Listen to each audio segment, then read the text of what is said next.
Quand je vous dis souvent ici que militairement parlant, la Chine a déjà pris une avance même de 40 ans sur les États-Unis, il y en a qui viennent dire ici. Parce que eux, ils continuent à vivre dans le passé, dans la gloire antérieure. Donc les États-Unis, pour eux, restent et demeurent la première puissance, même quand la réalité sur le terrain n'est plus ça. Expliquez-moi ça. Ça, c'est quelle arme? Ça, c'est une arme chinoise. Je ne sais même pas. Peut-être pour eux, ça, c'est la défense anti-aérienne.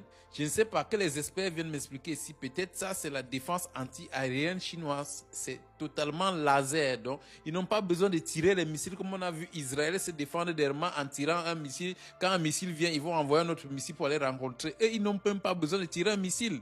Donc, ils ont déjà, mais ça, c'est incroyable. Il y en a qui continuent à vivre dans le passé, dans l'euphorie. Oh, les États-Unis, c'est la première puissance. C'est comme ceux qui continuent de rêver aujourd'hui que Manchester United, c'était le meilleur club d'Angleterre. Ils vivent dans le passé. Ceux qui rêvent que non, Barça de 2015, de 2014, voilà, pour eux, Barça aujourd'hui est resté le meilleur club du monde. Même quand dans les faits, ce n'est pas ça.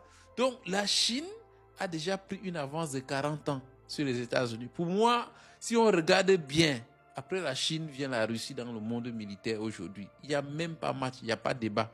Bon, mais quand même, il y en a qui vont venir nous raconter ici comme quoi ils vont nous expliquer par 1+2 et toutes ces choses que les États-Unis demeurent l'unique et tout, la première puissance mondiale. Je vous rappelle que la Chine a plus d'1 million de soldats actifs, sans compter les réservistes. Maintenant, voilà les armes qui commencent maintenant à nous dévoiler. Ça, ce n'est que un parmi tant d'autres.